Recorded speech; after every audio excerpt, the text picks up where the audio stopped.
এতদিন শুধু ঢাকার মধ্যেই এলিভেটেড এক্সপ্রেসওয়ে হয়েছে। আজকে আপনাদেরকে দেখাবো বাংলাদেশের সবচেয়ে লম্বা বা দৈর্ঘ্যে সবচেয়ে বড় যে এক্সপ্রেসওয়ে, সেই এক্সপ্রেসওয়ের নির্মাণ কাজ। হ্যাঁ, বলছিলাম যে ঢাকার মধ্যে যানজট নিরসনের কথা বলা হচ্ছে, সেই জন্য বড় বড় অনেকগুলো প্রকল্প নেওয়া হচ্ছে।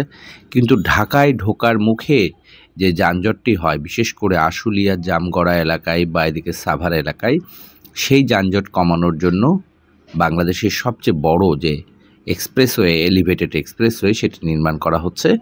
সেটি আশুলিয়া থেকে একদম এয়ারপোর্ট পর্যন্ত, অর্থাৎ বিমানবন্দরে যে সংযোগ সড়ক, সেখানে এসে কানেক্ট হবে।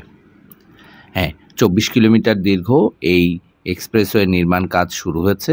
এই পিলারগুলো দেখছেন, অনেকগুলোর আসল কাজটা হয়েছে আসলে, আর নিচ থেকে গেঁথে উপরে তোলা, তার উপরে যে বিম রাখার জন্য যে স্লটগুলি, সেগুলি তৈরি হয়েছে। ফলে আর খুব বেশি দিন লাগবে না, যদিও কাজটি অনুমোদন শুরুর পর দেরি হয়েছিল বেশ কিছুদিন। এই প্রকল্পটার দুটো গুরুত্বপূর্ণ দিক আছে।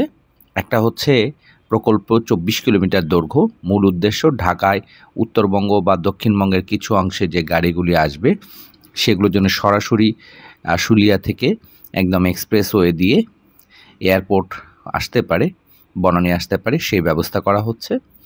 দ্বিতীয়ত, এই প্রকল্পটির ব্যয় কিন্তু 16,903 কোটি টাকা, অর্থাৎ 17,000 কোটি টাকা। মজার বিষয়, এই টাকা আগে কিন্তু অনেক কম ধরা ছিল, পরে বেড়েছে। আর এই বাড়তি যে খরচ, সেই খরচসহ পুরো খরচের 64% টাকায় দিচ্ছে চায়নার যে এক্সিম ব্যাংক আছে, সেই এক্সিম ব্যাংক। এখন যে আশুলিয়া সড়কটি আছে বিদ্যমান, সেই সড়কের দুই পাশ দিয়ে দেখেন পিলারগুলো দাঁড়িয়ে আছে। এটি অনেক লম্বা, 24 কিলোমিটার। সেই আপনার যে ঢাকা ইপিজেড আছে, সেই ইপিজেড থেকে শুরু হয়ে আশুলিয়া জামগড়া হয়ে এই পুরো রাস্তার উপর দিয়ে এসে উত্তরার আবদুল্লাপুর দিয়ে ঢুকে আপনার কিন্তু এয়ারপোর্ট রোডে কানেক্ট হবে। বলছিলাম যে এটি প্রকল্পের যে এত লম্বা একটি প্রকল্প, দীর্ঘ সময় ধরে কাজ করছে। এই প্রকল্পের কাজ শেষ হবে 2026 সালে। আশা করা যায় 2026 সালে ঢাকায় ঢুকতে আর যে যানজটের, সেটিতে খুব বেশি বিপদে পড়তে হবে না। কিন্তু প্রশ্ন হচ্ছে, ঢাকার উপরে যেভাবে চাপ বাড়ছে, সেটি কি ঢাকা নিতে পারবে কিনা?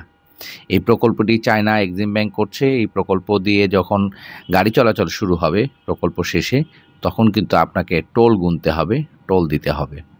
কারণ চায়নার এক্সিম ব্যাংক এই রাস্তা করে দিচ্ছে এলিভেটেড এক্সপ্রেসওয়ে, এর বিপরীতে তারা যে 64% টাকা দিচ্ছে, সেই খরচটা তারা তুলবে টোলের টাকায়। আপনাদেরকে এই ছবিটা দেখানোর পাশাপাশি একটি জিনিস মনে করিয়ে দিতে চাই। 24 কিলোমিটার দীর্ঘ এই প্রকল্পটি যখন কাজ নেওয়া হচ্ছে, তখন তার ব্যয় প্রায় 17,000 কোটি টাকা। গড়ে প্রতি কিলোমিটারের জন্য খরচ করতে হচ্ছে 708 কোটি টাকা।